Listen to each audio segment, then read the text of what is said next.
रमज़ान का महीना आ रहा है। हदीस में है कि रमज़ान के आने से मुसलमान खुश होता है, लेकिन कत्तन के यहाँ गम हुए कि रमज़ान आवत है रोज़ा राही करी खुल्लिम खुल्ला खाए न पे। अरे मुसलमान की पहचान है कि रमज़ान के आने से खुश और रमज़ान के जाने पर गमगीन। खुशियाँ मनाओ मुसलमानों कि वो रहमतो बरकत वाला महीना आ रहा है।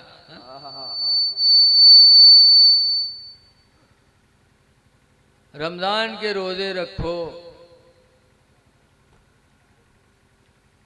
एक आदमी रहे रोज़ा यक्को नहीं रखे, अब अफ्तारी में यहाँ सबसे आगे बैठे तो का मना कि नारे रोज़ा नहीं रहा था तो अफ्तारी काहे करत है यार। तो कहें अरे रोज़ा नहीं रख पाते हैं तो अफ्तारी न करें, अफ्तारी करना मेरे नबी की सुन्नत है।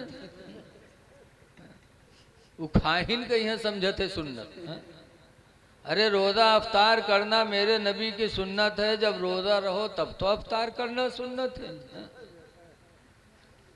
लेकिन देखा जाता है कि मस्जिद में है जब रोज़ा अफ्तारी जाए तो जो रोज़ा न रखी हैं वो बैठी हैं, उनका पानी पिए तो राहत नहीं है, गपा गप यहार वहार पूरे तसलम हाथ मारत है। जहर सामान बढ़िया देखिए उठाए उठाए और रोजादार बेचारे एक खजूर खैस तके पानी पिए लाग बत्तन में यहाँ तसला साफ। बताओ ये हक नहीं मार रहे हो दूसरों का है? अफ्तारी करने जाओ, इस्लाम का हुक्म है कि अपने सामने जो हो उसी को खाओ, दूसरे के आगे का मत उठाओ।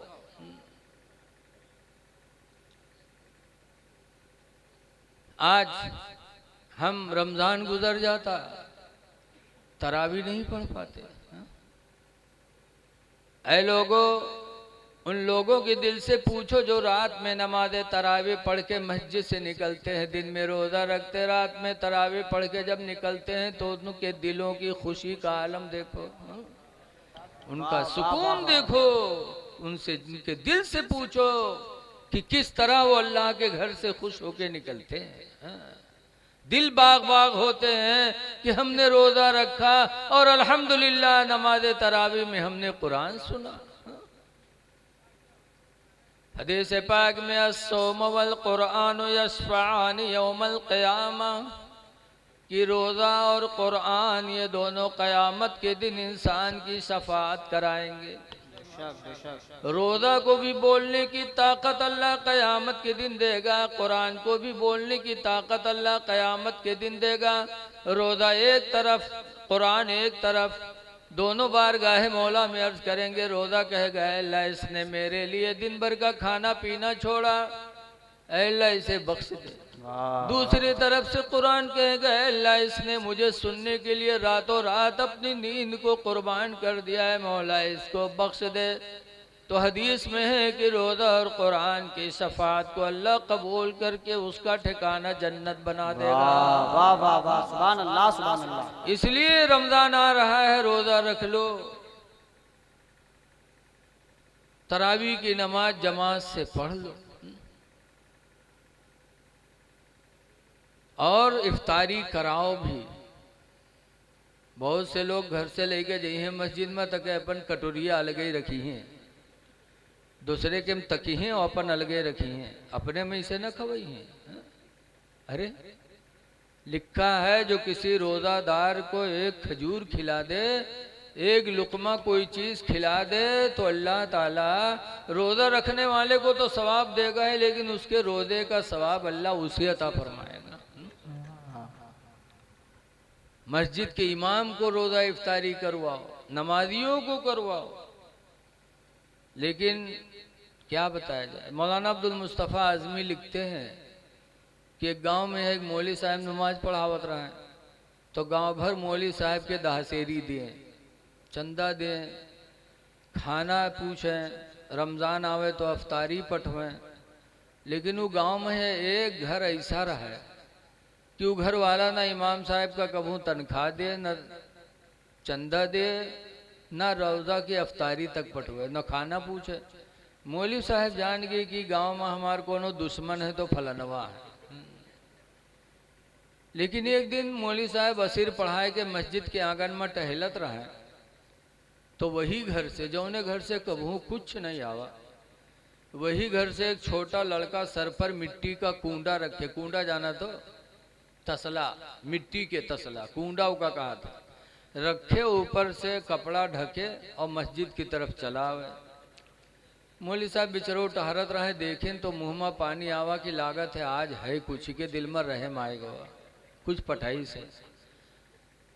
ओके कूंडा उठार के रखिन, उठाए के तके पलथी मार के बैठे मौलवी। और के बाद जब कपड़ा हटाइन तो देखें पूरा कूंडा खीर से भरा। तब मौलवी चौंके, कहीं या अल्लाह ये घर से कबू अफ्तारी तक नहीं है, आवाज पूरा तसला खीर से भर के आवा है।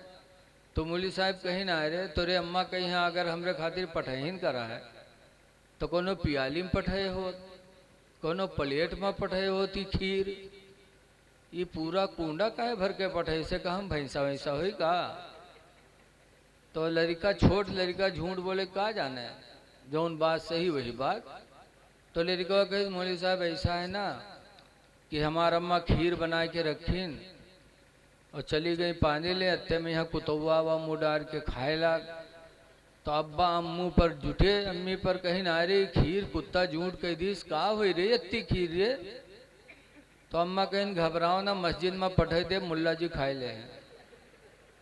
जब मौलवी साहब सुनिन तो उठाए के कूंडा पटकिन, कहीं ला हौल वला कुव्वता इल्ला बिल्लाह, ला हौल वला कुव्वता इल्ला बिल्लाह। तो लड़कवा रोवे लाग। जब रोवे लाग तो मौलवी डांटिन के, भी रोता क्यों है।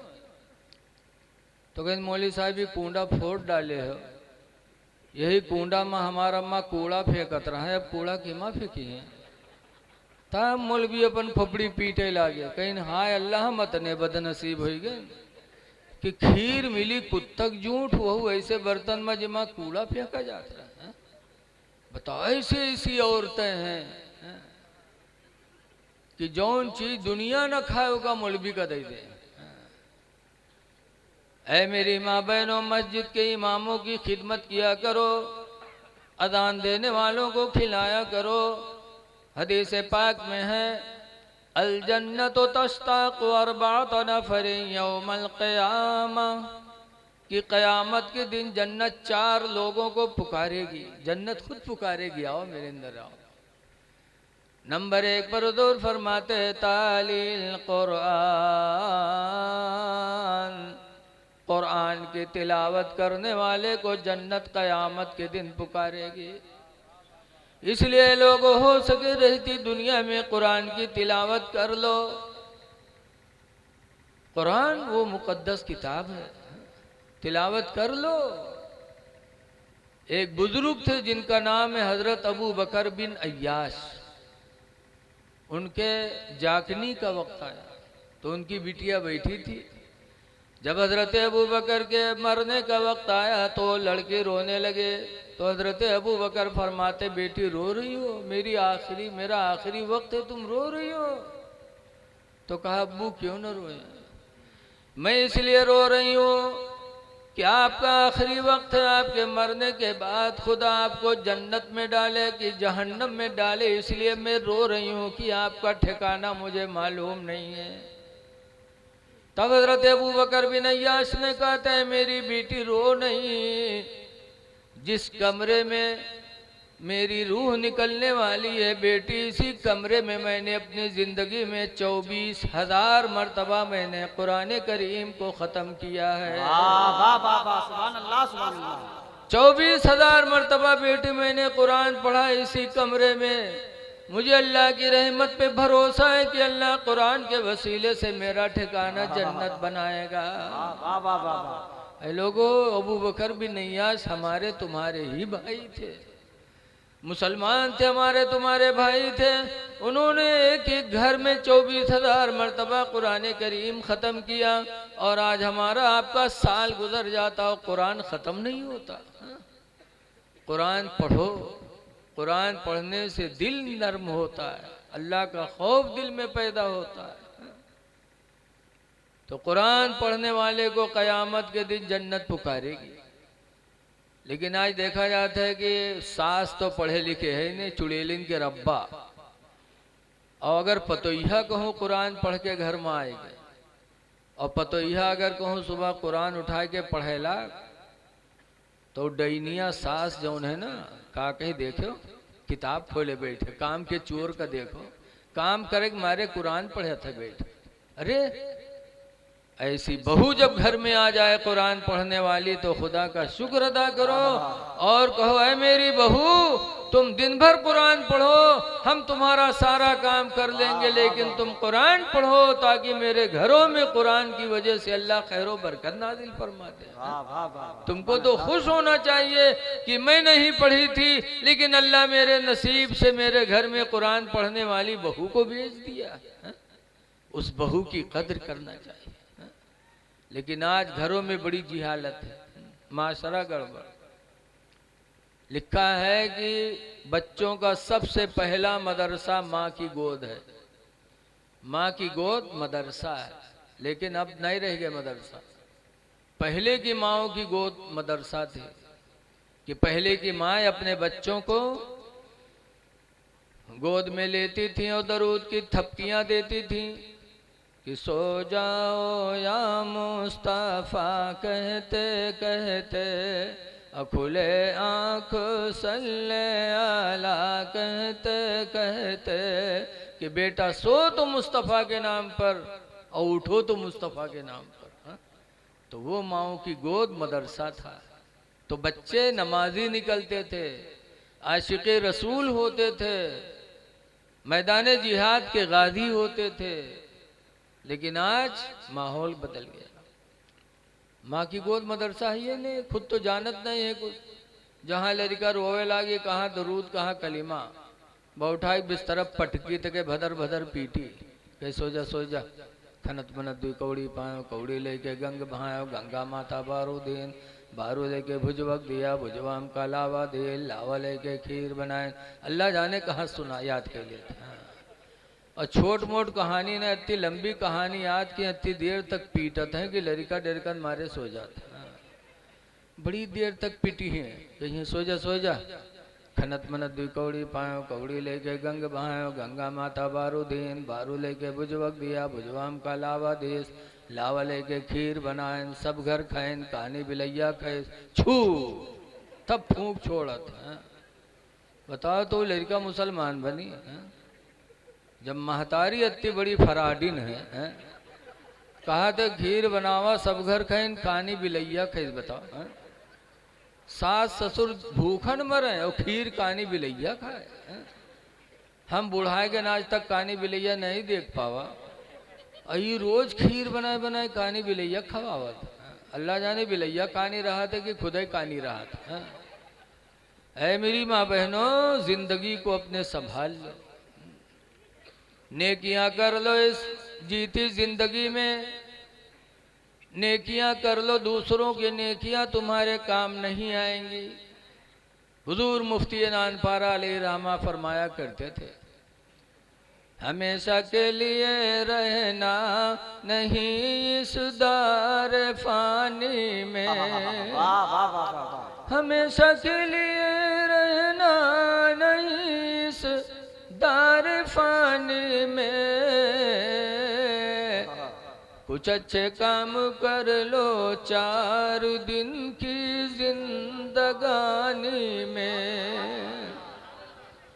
और जो जीते हो तो इस दुनिया में कोई काम कर जाओ, जो जीते हो तो इस दुनिया में कोई काम कर जाओ,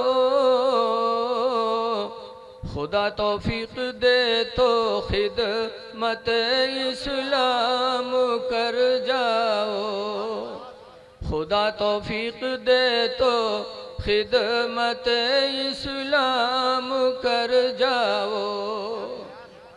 अभी नमाज ईशा पढ़ने के लिए मस्जिद में गया, निकला तो सामने के मकान पे लिखा है मसलके आला हजरत।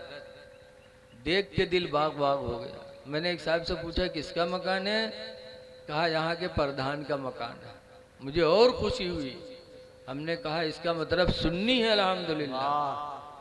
कहा हजरत ये मस्जिद जो बनी है उन्हीं की जगह में, पुरानी मस्जिद उनके बाप ने अकेले बनवाया था, अब प्रधान जी ने अपनी जगह में मस्जिद बनवा रहे हैं, सारे गांव के लोग मिल करके बनवा रहे हैं। मुझे बड़ी खुशी हुई, अल्लाह प्रधानी दे तो दीन का जज्बा भी दे दे, दौलत दे, जमीन दे। खुश नसीब है वो लोग जिनकी जमीन मस्जिदों में लग जाए। रसूलुल्लाह सल्लल्लाहु अलैहि वसल्लम मक्का से हिजरत करके जब मदीना गए तो मदीने में एक साहब के घर में नमाज होती थी। हुजूर ने फरमाया मेरा दिल चाहता है इसी मदीने में एक मस्जिद बनवाए जिसमें जमात से नमाज अदा हो। तो मस्जिद बनवाने के लिए हुजूर मदीने में जगह तलाश करने लगे। तो एक कबीला था मदीने मुनव्वरा में, टोला, एक टोला था जिसका नाम था बनु नज्जार। उनकी खजूर की बाग बहुत बड़ी थी। सरकार ने देखा तो कहा ये जगह मुझे बड़ी अच्छी लगती है, यहाँ मैं चाहता हूँ कि जमात से नमाज पढ़ने के लिए मस्जिद बनाऊं। तो बनु नज्जार के लोगों को बुलाया, फरमाया ये जगह मुझे पसंद आई है, मैं मस्जिद बनाना चाहता हूँ जमात से नमाज पढ़ने के लिए, लिहाजा यह जगह हमें दे दो और इसकी कीमत ले लो। तो बनु नज्जार के मुसलमान, अल्लाह उनकी कब्रों पे रहमत और नूर की बारिश नाजिल फरमाए। मदीने के बनु नज्जार के मुसलमानों ने कहा था, ऐ अल्लाह के रसूल, आप हमारी जगह पे मस्जिद बनाएं और इसकी कीमत हम आपसे ले लें। खुदा की कसम ऐसा कभी नहीं होगा। आप मस्जिद बनाओ और इसकी कीमत हम आपसे नहीं लेंगे, इसकी कीमत तो हम क़यामत के दिन खुदा ही से लेंगे, हम खुदा से इसकी कीमत लेंगे। आप मस्जिद बनाए। ऐ मुसलमानों, बनु नज्जार के लोग कितने नसीबे वाले थे कि आज उनकी जगह में मस्जिद नबवी बनी हुई है, जहाँ के सारे दुनिया के मुसलमान जा कर के और उसमें नमाज पढ़ते हैं और उसी में जन्नत की कियारी भी पढ़ने के लिए मुसलमान बेताब रहते हैं। वो बनु नज्जार के मुसलमान कब्र में अल्लाह की रहमतों में नहा रहे होंगे। ऐ लोगों, अल्लाह दौलत दे तो अपनी जमीनों को मस्जिद मदरसे में दे। 4 दिन की जिंदगी अल्लाह ने दिया है, कुछ काम करके जाओ दुनिया से। कुरान पढ़ने वाले को जन्नत पुकारेगी। और दूसरे नंबर पर सरकार फरमाते वहाफिज़िल लिसान, जबान की हिफाजत करने वाले को क़यामत के दिन जन्नत पुकारेगी। जबान बचा लो, झूठ न बोलो, किसी की गीबत न करो। हदीस में अल-गीबतु अशद्दु मिनज़-ज़िना, गीबत करना ये ज़िना से भी बुरा है। ज़िना से ज्यादा गुनाह गीबत करने में है, इसलिए जबान बचा लो। गाना न गाओ, अगर गाना गाने का दिल चाहे तो नाते नबी याद करके गुनगुनाते जाओ। जब तुम नाते नबी पढ़ोगे तो तुम्हारे दिलों को सुकून भी मिलेगा, सवाब भी मिलेगा और सुनने वाला समझेगा कि कोई नबी का चाहने वाला जा रहा है। नाते नबी गुनगुनाओ। ऐ मेरी माँ बहनों, नबी की नात याद कर लो और जब रज जगह आवे तो नाते नबी पढ़ो। लेकिन अल्लाह जाने सुधरी है ना, जहाँ रज जगह रात पहनो पाएगी, ढोल हाथिम कहूँ आए गए। रात भर गम कही है, सोने के थाला में जौना परोसे, आ जाओ आंगन में अल्लाह मोरे। ये कुफ्र की बोली है, आ जाओ आंगन में अल्लाह मोरे। ये बोली से तौबा करना चाहिए। अल्लाह को बुला रही हो, अल्लाह आसमानों जमीन का नूर है, अल्लाह की नूरानियत हर जगह है, बुलाने की क्या जरूरत है। कुरान करीम में अन्नबी औला बिल मोमिनीना मिन अनफुसिहिम, कि नबी मोमिन से, मोमिन की जान से भी ज्यादा करीब है। तो जब नबी करीब है तो खुदा की रहमत तो और करीब।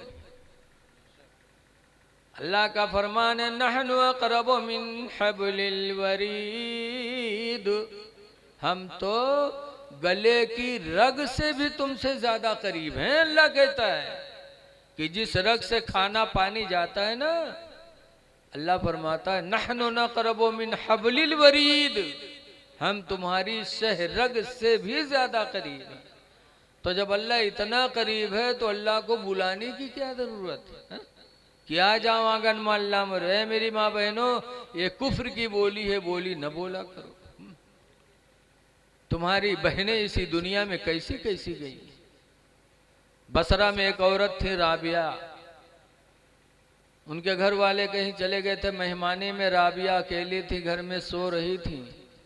चोर को पता लग गया कि राबिया अकेले हैं, तो चोर पहुंच गया चोरी करेंगे। चोर वो तो पता लगाया रहा था कि घरे को है को नहीं है, पहुंच गया और वहाँ देखिस कि अकेले राबिया सो रही हैं। चोरवा बहुत मगन में कि अकेले औरत है, आज तो आराम से चोरी करवे, अगर जाग गए तो एक घूसा में का जमीन पकड़ाई दे, ये हमार करी का।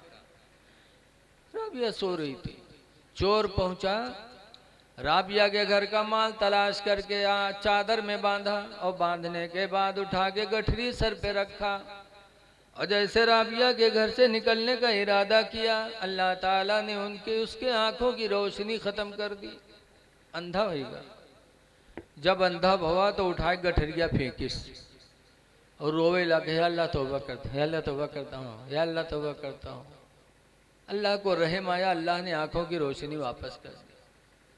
जब आंखी में रोशनी आ गई तो देखे गठरिया का और सोचे कि अभी तक तो ये जागी नहीं है, ला उठाए ले कहूँ बेर बेर थोरो हुई, फिर उठा ली गठरिया और उठा के चलना चाहा कि अल्लाह ताला ने फिर उसे अंधा बना दिया।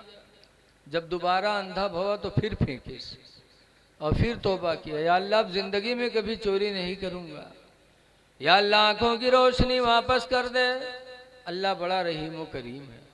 हदीस में है कि जब इंसान एक मर्तबा या अल्लाह कहता है, अल्लाह, तो अल्लाह ताला 70 मर्तबा कहता है या अब्दी, ऐ मेरे बंदे, या अब्दी, ऐ मेरे बंदे, तू बोल, कहना क्या चाहता है। अल्लाह कितना मेहरबान है। अल्लाह दे माफ कर दिया, माफ कर दिया, आंखों में रोशनी पलट आई। तब उसने रोना शुरू किया, कहा अल्लाह जिंदगी गुजर गई, बड़े बड़े घरों में मैंने डाका डाला, ऐसी मुसीबत कभी नहीं आई, और आज इस घर में तन्हा एक औरत सो रही है और चोरी करने पर मुझे कुदरत क्यों नहीं मिलती। तब गैबी आवाज आई, क्या मेरे बंदे, तूने बड़े बड़े घरों में डाका डाला होगा, लेकिन राबिया के घर में डाका नहीं कर सकता, इसलिए कि नमाज ईशा पढ़ के सोई है। नमाज ईशा की बरकत से मेरे फरिश्ते उसके जानो माल की हिफाजत का पहरा लगा रहे हैं। जिस घर में मेरे फरिश्तों का पहरा होगा उस घर में तू चोरी कैसे कर सकता है। ऐ मेरी बहनों, ऐ मेरी बेटियों, तुम्हारी राबिया बहन भी तुम्हारी बहन है, तुम्हारी एक बेटी है, तुम्हारी माँ है, उनकी जिंदगी को अपने नजरों के सामने रखो। बड़ा मर्तबा ऊंचा था राबिया का, अल्लाह की याद में बिल्कुल फना थी राबिया। एक दिन बसरा में एक बुजुर्ग थे इमाम हसन बसरी। इमाम हसन बसरी उठे मुसल्ला एक दिन, और बगदाद के किनारे एक दरिया बहती थी, दरियाए दजला। दरियाए दजला पे जाके इमाम हसन बसरी ने मुसल्ला बिछाया पानी के ऊपर और नियत बांध दिया, अल्लाह। अब बगदाद की जनता फाट पड़ी, हाय अल्लाह, इतने बड़े बुजुर्ग कि पानी के ऊपर मुसल्ला बिछाए नमाज पढ़ रहे हैं और मुसल्ला पानी पे रुका हुआ है। पूरे बगदाद के लोग मंजर देखने लगे, कितने बड़े वली हैं। राबिया को पता चला, राबिया को जला लाया, उठाया मुसल्ला और गई और इमाम हसन बसरी के सर के ऊपर फिजा में मुसल्ला बिछा के और नमाज पढ़ना शुरू कर दिया। अब लोगों को और हैरत हुई, अरे हसन बसरी का मुसल्ला तो पानी पे था, पानी पे कोई कपड़ा डाल दो, थोड़ी देर तक कपड़ा रुकेगा, भीगेगा, तब अंदर जाएगा, बोलो, और फिजा में मुसल्ला बिछा देना और फिर उसमें नमाज पढ़ना। लोगों ने कहा, रे राबिया का मर्तबा तो हसन बसरी से भी बुलंद है। तब इमाम हसन बसरी नमाज खत्म करके डांटते हैं, कहते हैं राबिया फिदा में तूने मुसल्ला बिछा के नमाज पढ़ा। तो राबिया ने कहा हसन तुम्हारे घमंड को तोड़ने के लिए, तुम्हारे घमंड को तोड़ने के लिए कि नमाज पढ़ना था तो मस्जिद में पढ़ते, नमाज पढ़ना था तो घर में पढ़ते, ये दरिया के ऊपर बिछाकर नमाज पढ़ने का मकसद क्या है? अपनी विलायत का ढोंग मचाना है। तो मैंने तुम्हारे घमंड को तोड़ने के लिए फिजा में मुसल्ला बिछाया कि पानी पर मुसल्ला बिछा के खड़ा होना तो फिर कहा जा सकता है, लेकिन फिजा में मुसल्ला बिछाकर खड़ा होना कभी तसव्वुर नहीं किया जा सकता, सिर्फ तुम्हारे घमंड को तोड़ने के लिए। तो है मेरी माँ बहनों, तुम्हारी बहन ऐसे इसी दुनिया में आई है जी, इसलिए अल्लाह उसके रसूल को राजी करने की कोशिश करो। हमारी माँ बहनों की इस्लाह की बहुत ज़रूरत है। अभी कैसरगंज के पास एक गांव है सराय कादी, वहाँ गया था तकरीर करने, तो एक कासिम खान आए, कहीं मौलाना साहब मेहरवन का समझा देना, हम फांसी लगाए ले रहे। तो हम कहें का भवा हो? तो कहें अरे मौलाना साहब दिन भर गन्ना काटो, गन्ना छीलो और शाम के थके मांदे आओ तो उल्टे चार लठी सुनावत है, तुम ही नहीं की हो, तुम नहीं की हो। ऐ मेरी माँ बहनों, शौहरों को खुश करना खुदा को खुश करना है। शौहरों को राजी कर लो। हदीस पाक में अय्युमा इमरातिन मातत, जो औरत मर गई व ज़ौजुहा नहा राजिन, और उसका शौहर उससे राजी रहा, फदखलतिल जन्ना, तो औरत जन्नत में दाखिल होगी। आप लोग बहुत थक चुके हो, थक चुके हो आप लोग बैठे बैठे, थोड़ी देर और बर्दाश्त कर लो, वरना हमारे अजीज़म हजरत हाफिज मौलाना सलमान रजा साहब ने बुलाया भैया शहाबुद्दीन के कहने पर। बड़े खुश नसीब हैं शहाबुद्दीन, जिन्होंने अपने बच्चे की पैदाइश के मौके पर इतना शानदार जलसा मनाया, अपने बच्चे के अकीका के मौके पर इतना शानदार जलसा तने तनहा कराया। लेकिन इतना बढ़िया जलसा कौन बिटियों के पैदा हुए कोनो कराई दे तो उसको पहलवान माना जाएगा। इसलिए कि लड़का पैदा होता है तब तो बड़ी खुशी, लड्डू दगत है, लड्डू बांटत है, गोला दगत है, और बिटिया पैदा हुई तो ये मेरे मुंह लटकाए के चली है कि अगर कोनो मोहल्ला में पूछ ले का हो तुम्हारे कुछ आवे वाला रहा का आवा, बिटिया के नामों न लिया। बच्चियों को इतना गिरा तस्वूर करते हैं, लेकिन ऐ लोगों, कुरान ने कहीं नहीं बताया तुम्हारी बच्चियां दुश्मन हैं, लेकिन कुरान ने जरूर बताया औलादिकुम, तुम्हारे लड़के दुश्मन हैं। इसलिए कि बच्चियां माँ बाप की बड़ी खैर ख्वाह होती है। नबी करीम सल्लल्लाहु अलैहि वसल्लम की बेटी फातिमा जहरा, बड़ी गरीबी थी उनके घर में। एक मौके पर ऐसी गरीबी आई कि हजरत फातिमा के घर में कोई खाने का सामान नहीं।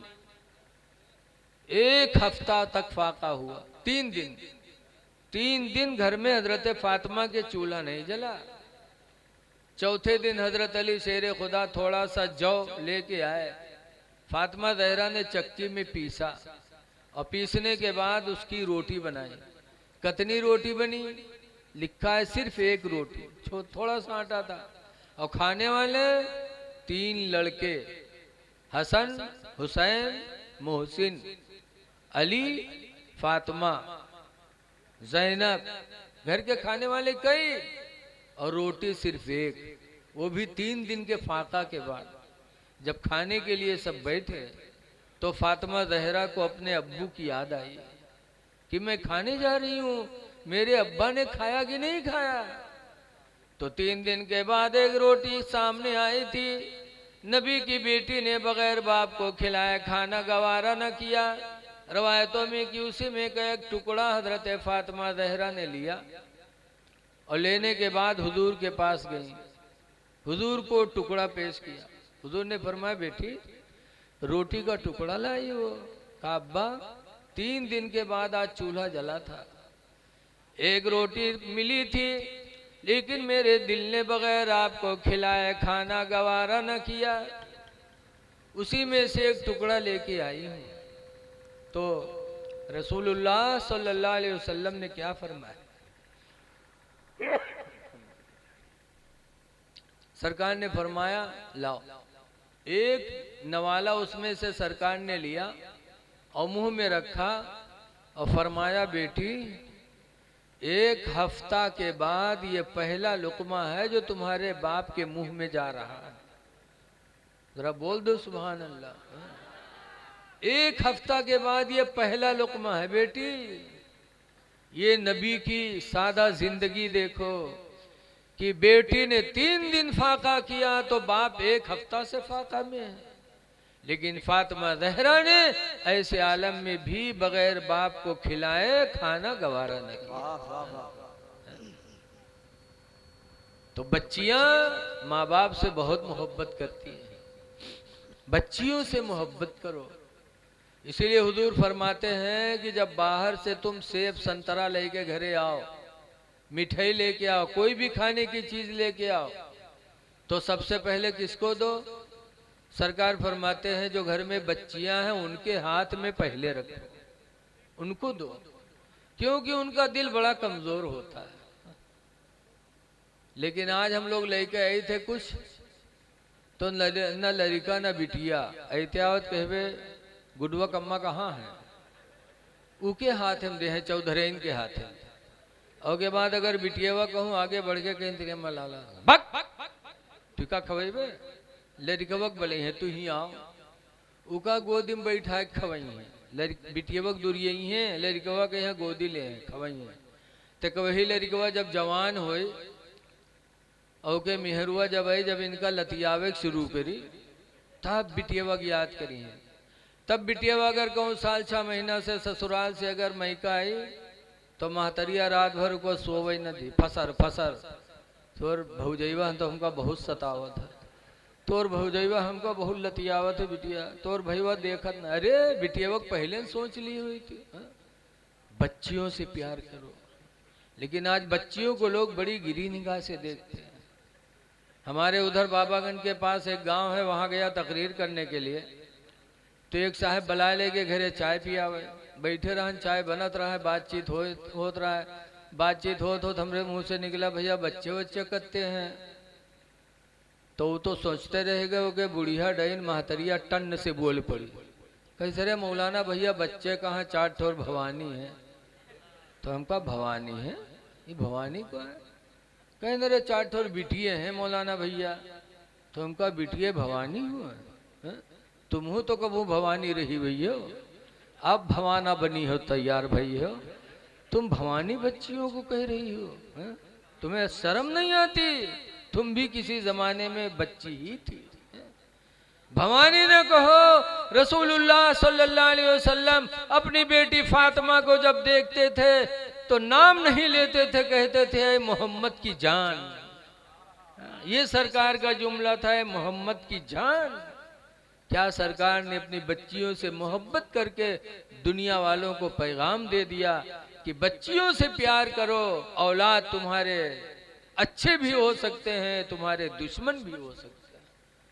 इसलिए लोगों बच्चों के अकीका पर भी खुशियां मनाओ और बच्चियों के अकीका पर भी खुशियां मनाओ। अच्छा ये बच्चियां न पैदा हो, सब लड़का ही लड़का पैदा हो जाए तो फिर बिहाव न हो तो गुडुआ पपुआ का कहाँ से लेके ही हो बताओ? है कौनो मार्केट, कौनो भट्टा है? सब लड़का ही लड़का पैदा हो जाए तो बिहाव कहाँ रह गई? और जब बिहाव न रही तो ये फौज कहाँ से आई? बच्चियों को भी निगाह रहमत से देखो, इनका भी दुनिया इस्लाम पर बड़ा एहसान है। औरतों का भी एहसान है। रसूलुल्लाह सल्लल्लाहु अलैहि वसल्लम की बीवी हजरत खदीजतुल कुबरा रदियल्लाहु अन्हा इंतकाल कर गई 65 साल की हो करके। सरकार के साथ 25 साल का जिंदगी गुजारा, 25 साल की जिंदगी गुजारी। हुजूर के निकाह में 11 बीवियां थीं। 10 बीवियों से कोई लड़के बच्चे न बिटिया न लड़का कुछ नहीं। सरकार की एक बीवी खदीजा से 4 बच्चियां पैदा हुई, 2 बच्चे पैदा हुए और बचपन ही में खत्म हो गए बच्चे। खदीजा का जब इंतकाल हो गया तो हजरत आयशा जब रसूलुल्लाह के निकाह में आई, अब आयशा जवान थी, तो हुजूर आयशा के बिस्तर पे लेटे थे। आयशा लेटी थी, सरकार लेटे थे। लेकिन हजरत आयशा का बयान है कि जब सरकार करवट बदलते तो कहते हाय मेरी खदीजा, इधर करवट बदलते तो कहते हाय मेरी खदीजा, और खदीजा दुनिया से जा चुकी हैं। तब हजरत आयशा ने कहा था अल्लाह के रसूल, मैं जवान आपके बिस्तर पे लेटी हूँ, अब आप मेरी तरफ तवज्जो नहीं करते, बुढ़िया की रट लगाते रहते हो, जब देखो तो हाय खदीजा कहते हो। तो हुजूर ने क्या जवाब दिया था मुसलमानों? सरकार ने जवाब दिया था, आयशा खदीजा को मैं कभी नहीं भुला सकता। आयशा खदीजा का मेरे ऊपर बहुत बड़ा एहसान है कि अल्लाह ताला ने खदीजा के पेट से हमें औलाद अता फरमाई है। खदीजा के पेट से अल्लाह ने हमें साहिब औलाद बनाया, इसलिए मैं खदीजा के एहसान को भुला नहीं सकता। नबी की जिंदगी बता रही कि लोगों अपनी औरतों का भी एहसान मानो कि इनकी वजह से अल्लाह ताला ने हमें साहिब औलाद बना दिया। जहां मर्द का एहसान है कि कमा के खिलाता है, वही औरत का भी एहसान मर्दों पर बहुत है। पहला एहसान तो यह है कि औरत की वजह से इंसान ज़िना से बचता है। दूसरा एहसान कि उसकी औलाद को 9 महीना तक अपने पेट में रखती है। तीसरा एहसान कि अपने सीने का दूध मुफ्त में पिलाती है। चौथा एहसान कि उसके लड़के की परवरिश करती है, और ऐसी परवरिश कि बाप भी नहीं कर सकता। बप्पा तो चले जी हैं सवेरे काम करें, शाम के जब आई हैं तो लड़कवा का बड़ी मोहब्बत से ले तक हुलुलुलु करी हैं, और के बाद जहां लड़कवा के बुल्लू से नाक निकरी बके उठा रही का पकड़ी का लेके जाई का ले उठ। लेकिन वही माँ फिर बच्चे को लेती है और अपने दुपट्टे से उसकी नाक को साफ करती है। इसलिए माँ के एहसान औलाद पर बहुत होते हैं। इसलिए लोगों माँ बाप की कद्र करो, आने वाले रमज़ान की कद्र करो और अपने बच्चों को दीन से जोड़ो। इनकी शादी ब्याह में कम खर्च करो, अकीका में कम खर्च करो, और यही दौलत बचा के बच्चों के तालीम पर खर्च करो। फितना औरतों का है, जब तक नौजवान की शादी नहीं होगी तब तक तो अब्बा अब्बा, अम्मी अम्मी, और जहाँ फूल जहाँ घर में आई 2 महीना बीता कि काने में फूकिन, ये बुढ़िया बुढ़वक पीछे कब तक लाग रही है। बस एक फूंक में इंसान माँ बाप को ठोकर मार देता। इनके फूंक में इतनी बड़ी ताकत हो। अब अल्लाह जाने मस्जिद मुहर्रम का है फूंक छुड़ावे जाते, जब सबसे तगड़ा फूंक तुमरे है कि एक फूंक में औलाद को माँ बाप से दूर करा देती हो, भाई बहनों से दूर करा देती हो, तो तुम फूंक छुड़ाने क्यों जाती हो? ऐ लोगों, इन औरतों का फूंक कोई नया नहीं है। नबी करीम के ज़माने में भी औरतें अपने शौहरों के कान में फूंका करती थीं। नबी करीम सल्लल्लाहु अलैहि वसल्लम का ज़माना था, एक मुसलमान बारगाह नबी में हाजिर होके कहते अल्लाह के रसूल, मेरी माँ का तो इंतकाल हो गया, घर में हम 3 आदमी हैं, मैं हूँ, मेरी बीवी है, मेरे अब्बा हैं, लेकिन मेरी बीवी और मेरे अब्बू में बनती नहीं है। अब्बा कहते हैं कि बीवी को तलाक दे दे, और बीवी कहते हैं कि बाप से अलग रहे। या रसूल अल्लाह, मैं बीवी का कहाँ मानूं कि अपने बाप का कहाँ मानूं? आज का नौजवान तो फौरन बीवी के बात पर फैसला करता, लेकिन रसूलुल्लाह के ज़माने के मुसलमान फैसला करते थे तो अपने नबी के फरमान पे करते थे। जब बारगाहे नबी में मसला पूछा कि क्या करूं, बीवी का कहाँ मानूं कि अब्बा का कहाँ मानूं, तो मेरे नबी ने जवाब दिया था, इन्ना बन अबवाबुल जन्ना, बेशक बाप जन्नत का दरवाजा है, बेशक बाप दरवाजा है। फ़इन शीता खुज़हा, तो अगर तू जन्नत को लेना चाहता है तो जन्नत ले ले, बीवी को तलाक दे दे, बाप का कहा मान जा। और फिर आगे सरकार ने फरमाया वइन शीता दैया, और अगर जन्नत को खोना चाहता है तो बीवी का कहा मान जा, बाप को ठोकर मार दे, बाप से दूर हो जा। अल्लाह के रसूल ने दोनों रास्ता बताया। वो हम जैसे जाहिल नहीं थे, नबी के ज़माने के मुसलमान थे। जब सरकार का फरमान सुना तो घर गए और घर में जाते जाते अपनी बीवी को तलाक दे दिया। जब बीवी को तलाक दिया तो बीवी ने हाथ जोड़ा, कहा मेरे प्यारे शौहर कौन सी गलती हो गई कि आज आते आते तुमने तलाक दे दिया। तो उस मुसलमान ने कहा था कि बीवी तुझे छोड़ा हूं तो तेरे बदले में दूसरी बीवी पाऊंगा, लेकिन अगर बाप को छोड़ दूंगा तो कयामत तक बाप के बदले में दूसरा बाप नहीं पाऊंगा।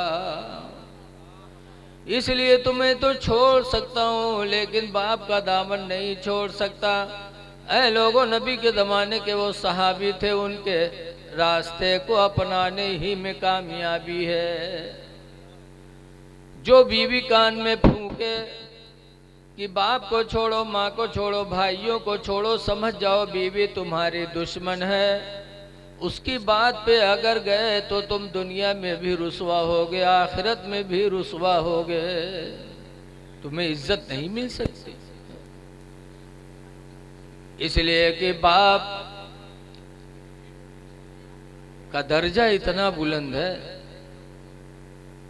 कि नबी फरमाते हैं कि अगर बाप हिंदू हो और लड़का मुसलमान हो और बाप मंदिर पूजा करने जाए और पूजा करके जब पलटे, बूढ़ा हो, चलने में दिक्कत हो, तो मुसलमान औलाद के लिए हुक्म है कि वो अपने बाप के सहारा बन जाए, बाप का सहारा बन जाए, बाप का साथ दे दे और वहां से उठा के लाए और उसको आराम गाह पे छोड़ दे। हिंदू है तब भी बाप का एहतराम है, इधर से नहीं ले जा सकता। क्यों? शिर्क करने जा रहा है। हर गुनाह अल्लाह माफ करेगा लेकिन शिर्क को अल्लाह कभी माफ नहीं करेगा। लेकिन वापस आ रहा है आराम के लिए तो औलाद सहारा बन जाए। इसलिए लोगों, बाप का एहतराम करो। हजरत यूसुफ अलैहिस्सलाम 80 साल के बाद जब उनके अब्बा मिलने गए थे, यूसुफ अलैहिस्सलाम की जुदाई में हजरत याकूब अलैहिस्सलाम की आंखों की बीनाई चली गई थी। रोते रोते 80 साल का जमाना गुजर गया था। कुरान में 12वां पारा में वब्यद्दत ऐनाहु मिनल हुज़्नि, कि याकूब की दोनों आंखें यूसुफ के गम में सफेद हो गई थी। 80 साल तक रोए थे।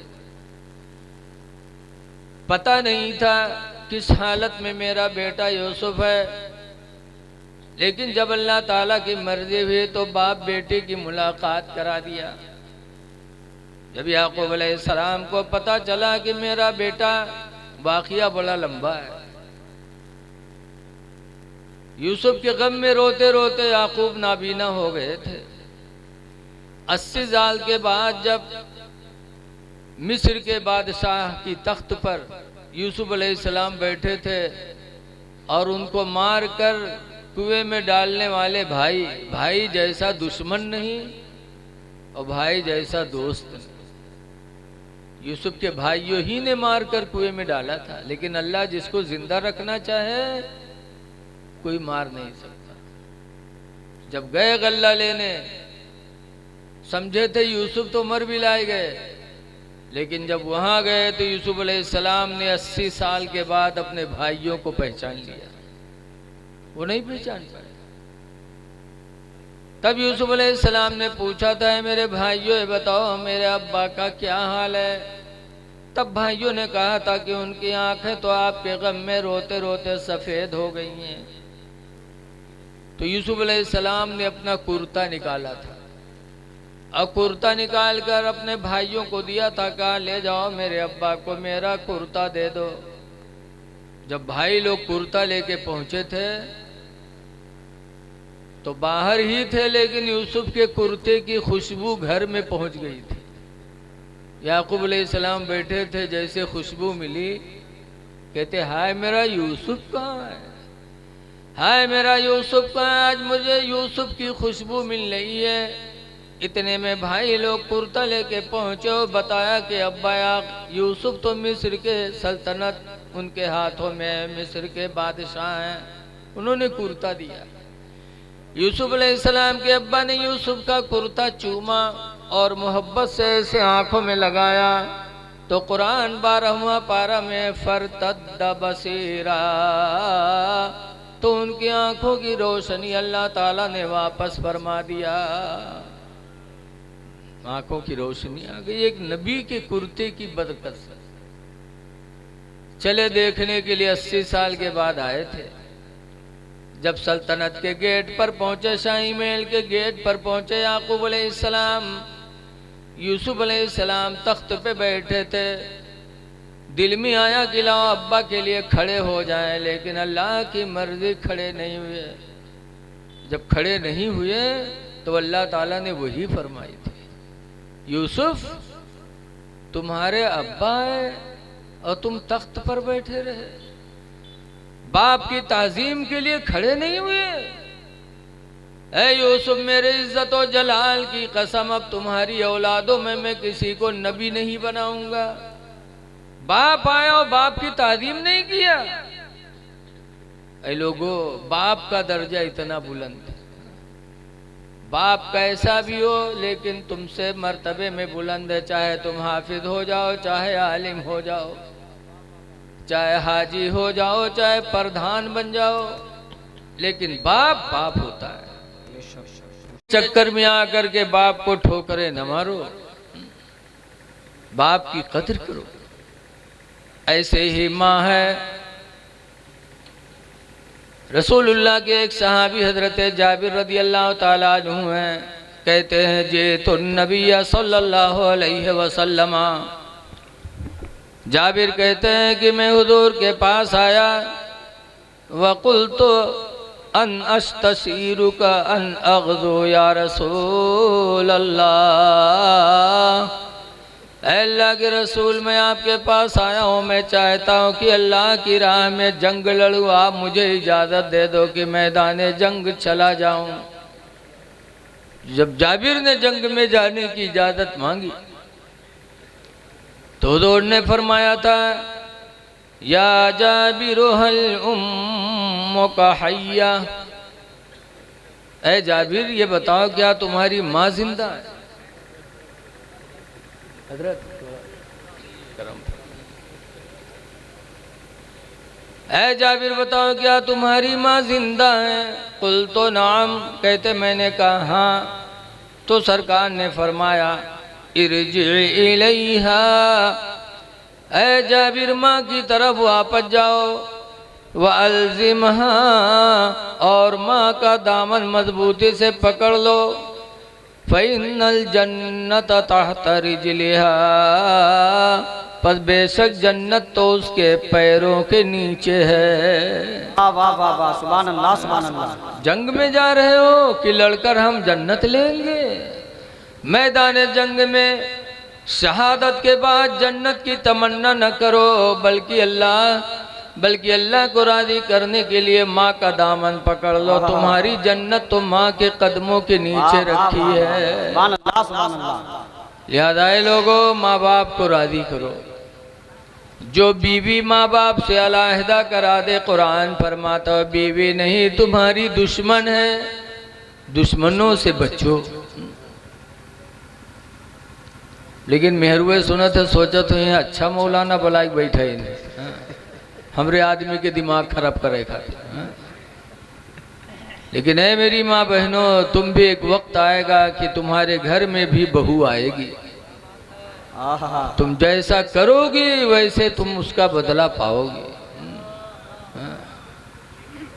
हदीस पाक में हुजूर फरमाते अल बिर्रु ला यबला, नेकी कभी पुरानी नहीं होती।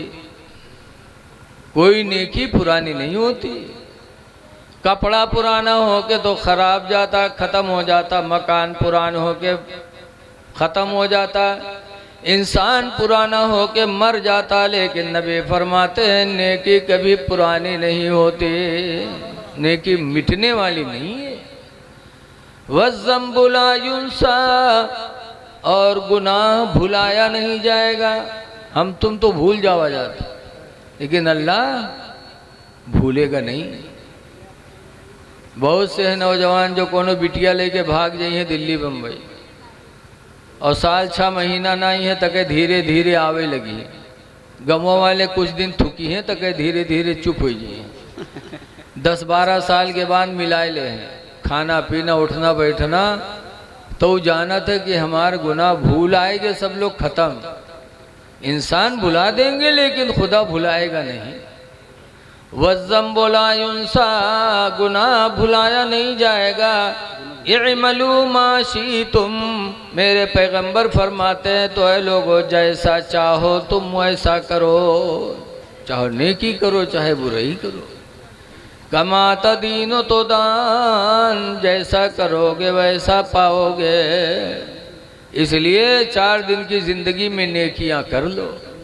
नेकियां मिटने वाली नहीं है, गुनाह भुलाने वाला नहीं है। हमारे गांव में एक खसाहिब के इंतकाल हुआ खन्ना पूर्व, तो उनका हम मस्जिद में जिंदगी में नहीं देखा, और ईदगाहों में नहीं देखा कि ईद बकरीद कभू पढ़ी न। और जब वो मर गए तो उनका हम लोग गए कफनवावे, तो उनके बुढ़ियावा टोपी सिलाए ठाड़, कहीं टोपी लगाओ मौलाना साहब। हमने कहा टोपी मना है, जना कफन में सिर्फ कफने सुन्नत 3 है, 3 से ज़्यादा करना मना है। कि हाँ मौलाना साहब, हम अपने आदमी का बगैर टोपी लगाए पहने हुए, बगैर टोपी लगाए पठाई हुए। हम कहा जिंदगी में टोपी नहीं पहनाई पाई, और मरे के बाद टोपी लगाओ तो फरिश्तन का धोखा देखाती कि हमारा आदमी बहुत परहेजगार रहा है। जिंदगी में नहीं लगवाए पहन टोपी, मरे के बाद टोपी पहनावत, किस लिए? धोखा देने के लिए।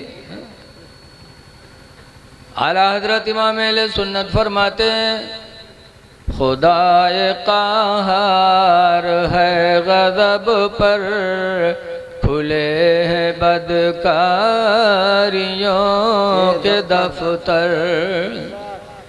खुदाए क़हार है गज़ब पर, खुले हैं बदकारियों के दफ्तर।